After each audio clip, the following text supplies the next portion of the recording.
نافلہ نماز جو ہے یہ آپ چاہیں تو ٹریولنگ میں یا موونگ میں یا چلتے پھرتے یا سواری پر بھی پڑھ سکتے ہیں. اور یہ نافلہ نماز اگر آدمی کسی جگہ ٹھہر کے پڑھے گا تو اس کے لیے لازم ہے کہ قبلہ رخ ہو. لیکن اگر وہ شریعت کی اس فیسلٹی کو اویل کرے، یہ نہیں کہ مجبوری میں، واجب نماز تو مجبوری میں آپ ٹریولنگ میں پڑھ سکتے ہیں، لیکن نافلہ نماز بغیر کسی مجبوری کے بھی آپ چاہیں تو یہاں سے گھر کی ڈرائیو ہے اور اس دوران نافلہ بھی آپ پڑھ سکتے ہیں.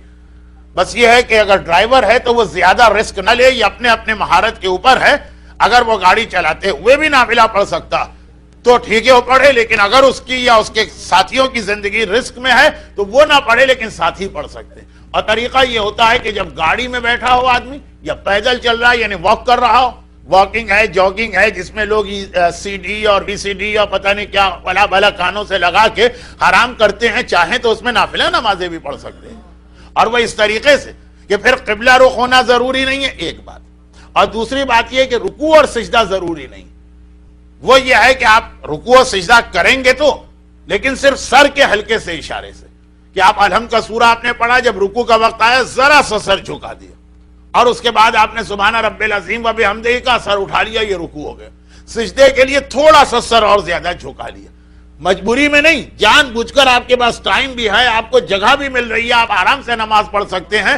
پھر بھی اگر آدمی چاہے تو جتنی سنت نمازیں، جتنی بھی سنت نمازیں، چاہے وہ نافلہ ہو، چاہے وہ نماز شب ہو، چاہے وہ نماز بیشت قبر ہو، چاہے وہ زیارت امام مظلوم کی نماز ہو، چاہے وہ شب قدر کی 2 رکعت نماز ہو، جتنی سنت نمازیں یہ سب چلتے پھرتے بھی پڑھی جا سکتی ہیں. اور اس صورت میں نمازوں کے 2 حکم جو ہے نا اس میں لینینسی، قبلے کی ذمہ داری نہیں رہتی ہے، جدھر آپ کا رخ ہے ادھر ہی آپ نماز پڑھیے، رخ آپ کا بدلتا رہے تب بھی کوئی پرابلم نہیں.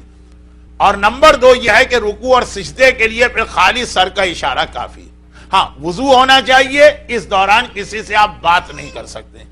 تو ڈرائیونگ کے علاوہ بھی جیسے اگر کسی کا اتنا لمبا روزانہ کا ٹریول ہے سب وے پر کہ اس کے اندر وہ نمازیں پڑھ سکتا ہو نافلہ، تو وہ اپنی سیٹ پر بیٹھے بیٹھے یا کھڑے کھڑے بھی اس نماز کو انجام دے سکتا. اور جب اتنی بات آ گئی ہے تو ایک آخری بات بھی کہہ دیجیے، اور یہ مسئلہ خالی رمضان کے لیے نہیں ہے، یہ پورے سال ہر نافلہ نماز کے لیے.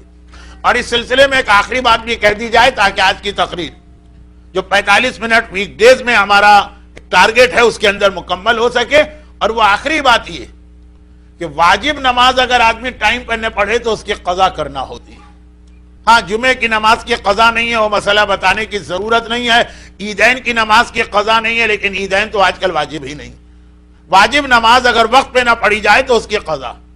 لیکن اسی طریقے سے جو سنت نمازیں روزانہ کی ہیں، جو نافلہ کہلاتی ہیں روزانہ کی 34 رکعت، یہ بھی اگر آدمی ٹائم پہ نہ پڑھے تو اس کی قضا کرنا بھی ریکمنڈ.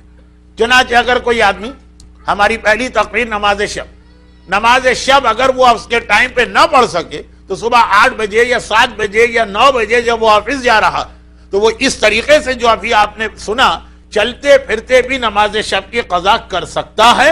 اور ریکمنڈ کہ یہ جو روزانہ کے نافلہ ظہر کی 4، عصر کی 4، مغرب کی 2، عشاء کی 2 جو کاؤنٹنگ میں 1 ہوگی، فجر کی 2 اور نماز شب کی 11، یہ 34 رکعت جو ہے یہ اگر آدمی ٹائم پہ نہ پڑھے جان بوجھ کر پھر بھی اس کی قضا کر لے، یہ ہیبٹ ڈالے. اور بہت سا آج کل وقت ملتا ہے، واکنگ ہے، جاگنگ ہے، ویسے ہی ٹریولنگ ہے اپنے کام کے لیے، جس میں وہ اس ثواب کو حاصل کر سکتا.